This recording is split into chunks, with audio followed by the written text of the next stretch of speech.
নমস্কার বন্ধুরা, লুবনার রাসোইতে সবাইকে স্বাগত জানাই। আমাদের একটা প্রিয় সবজি যেটা হচ্ছে ভেন্ডি, আমরা প্রায় বাড়িতে প্রত্যেকেই করে থাকি। আর আমরা ভাত রুটির সাথে এই তরকারিটা করে খেয়ে থাকি, যেটা আলু দিয়ে একটু শুকনো শুকনোভাবেই করে থাকি। কিন্তু আজকে আমি একদম ভিন্ন পদ্ধতিতে ভেন্ডির গ্রেভি তৈরি করে দেখাচ্ছি।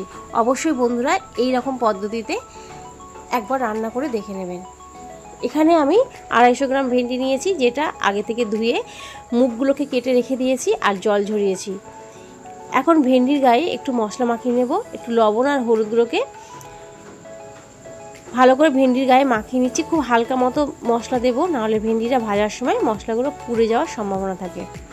উপর থেকে আরও দিয়ে দিলাম 2 চামচ পাতিলেবুর রস। এই পাতিলেবুর রসটা দিলে ভেন্ডির যখন রান্না করা হয় যে হরহরে একটা ভাব থাকে, সেই ভাবটা সম্পূর্ণভাবে চলে যায়। কড়াইটা গরম করে নেওয়ার পর তাতে পরিমাণ মতো আমি সাদা তেল ব্যবহার করছি।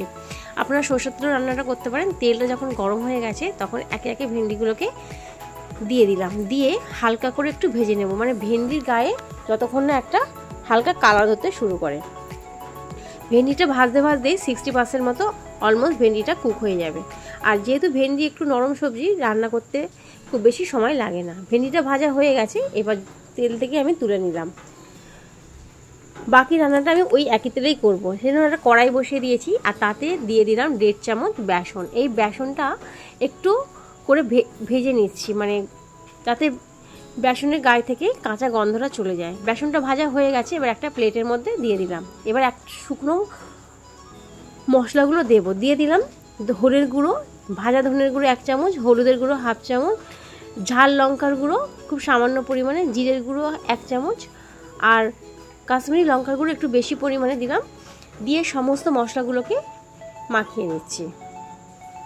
এদিকে আমি আরও একটা পেস্ট তৈরি করব, সেটা ঝালের জন্য দিয়ে দিলাম 2টো কাঁচা লঙ্কা। ঝালটা যে যার পছন্দ অনুযায়ী দেবেন। তাতে দিয়ে দিলাম একটা মিডিয়াম সাইজের টমেটো, যেটাকে আমি স্লাইস করে কেটে জারের মধ্যে দিয়ে দিচ্ছি। আর একটা পেঁয়াজগুলোকেও কুচি করে দিয়ে দিচ্ছি। আর এতে দিয়ে দেবো 1 চামচ আদা বাটা। সামান্য একটু জল দিয়ে একটা মসৃণ পেস্ট তৈরি করে নেব। কড়াইটা গরম হয়ে যাওয়ার পর যে তেলে আমি ভেন্ডিটা ভেজেছি, বাকি রান্নাটা ওই একই তেলেই করব। তেলটা যখন এবার গরম হয়ে গেছে তাতে দিয়ে দিলাম জিরে। জিরেটা যখন একটু গন্ধ ছাড়তে শুরু করেছে, এবার তাতে দিয়ে দিলাম হিংটা দিয়ে আর জিরেটা দিয়ে একটু ভাজা ভাজা করে নিলাম, মানে কয়েক সেকেন্ড। তারপরে স্লাইস করে কেটে রাখা পেঁয়াজ কুচিটা দিয়ে দিলাম। তাতে দিয়ে দিলাম লবণ। লবণটা দিলে পেঁয়াজটা খুব তাড়াতাড়ি নরম হয়ে যায় আর ভাজতেও সুবিধা হয়। পেঁয়াজটা খুব বেশি ভাজবো না, যখন পেঁয়াজের মধ্যে থেকে কাঁচা গন্ধটা চলে যাবে আর একটু রং ধরতে শুরু করবে, ঠিক সেই রকম পর্যায়ে যে শুকনো উপকরণটা রেখেছিলাম মশলাটা, সেটা দিয়ে দেব। দিয়ে 2-1 সেকেন্ড নাড়িয়ে নিয়ে সামান্য একটু জল দেবো, না হলে মশলাটা নিচে পুড়ে যাওয়ার সম্ভাবনা থাকে, যেহেতু ওখানে আমি বেসন ব্যবহার করেছি। খুব সামান্য পরিমাণে জল দিয়ে 2-3 বার কষিয়ে নেব।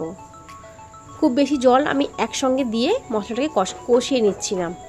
2-3 বার হালকা হালকা জল দিয়ে মশলাটাকে কষানোর পর যে গ্রেভিটা তৈরি করে রেখেছিলাম টমেটো, সেই পেস্টটা দিয়ে দিলাম। দিয়ে আবারও কিছুক্ষণ কষিয়ে নিচ্ছি। মিক্সিং জারে কিছুটা মশলা লেগেছিল, জল দিয়ে ধুয়ে সেটা গ্রেভির মধ্যে দিয়ে আবারও একটু কষিয়ে নিচ্ছি। আর দেখতেই পাচ্ছেন আমি খুব বেশি জল এখানে ব্যবহার করছি না, 2-3 বার অল্প অল্প জল দিয়ে কষিয়ে নিয়েছি। এবার ঢাকনা চাপা দিয়ে 3 মিনিটের জন্য রেখে দিলাম। 3 মিনিট পর ঢাকনাটা খুলছি, দেখুন পুরোপুরি তেল ছেড়ে দিয়েছে মশলা থেকে। তার মানে মশলাটা খুব ভালো মতো কষানো হয়ে গেছে। আবারও কিছুক্ষণ মিশিয়ে নিচ্ছি। এবার উপর থেকে দিয়ে দিচ্ছি জলটা দিয়ে ভালো করে মিশিয়ে নেওয়ার পর ভাজা গরম মশলাটা আমি এখানে ব্যবহার করছি। গরম মশলাটা দিয়ে আবারও কিছুক্ষণ মিশিয়ে নিলাম। এবার তাতে দিয়ে দিলাম কাসুরি মেথিটাকে দিয়ে অল্প একটু জল দিয়ে গ্রেভি তৈরি করে নেব। এই কাসুরি মেথিটাকে দিলে এই রান্নার স্বাদ আরও বেড়ে যায় আর গন্ধটাও খুব সুন্দর হয়। সামান্য পরিমাণে জল দিয়েছি, দিয়ে মশলাটাকে কষানোর পর ভেন্ডিটা দিয়ে আবারও একটু কষিয়ে নিচ্ছি। এখানে যেহেতু মশলা ভেন্ডি তৈরি করছি, খুব বেশি জলের ব্যবহার করব না। তবে আপনারা চাইলে আপনাদের যেমন জলের প্রয়োজন, মানে গ্রেভির যেমন থিকনেস রাখতে পছন্দ করবেন তেমন পরিমাণে জল দেবেন। অল্প একটু জল দিয়ে ভালো করে মিশিয়ে ঢাকনা চাপা দিয়ে রেখে দিয়েছিলাম। 3 মিনিট পর ঢাকনা খুলে দেখাচ্ছি। দেখুন পুরো তেল ছেড়ে দিয়েছি। এবার উপর থেকে আমি কিছুটা দিয়েছি দুধের মালাই দিয়ে সব কিছু মিশিয়ে আবারও কিছুক্ষণ ঢাকনা চাপা দিয়ে স্ট্যান্ডিং টাইমে রেখে তারপর আমি পরিবেশন করব। অবশ্যই বন্ধুরা এরকম পদ্ধতিতে বাড়িতে একবার তৈরি করে দেখবেন, খেতে কতটা ভালো হয়। এটা রুটি, পরোটা সব কিছুর সঙ্গে খেতে অসাধারণ লাগে।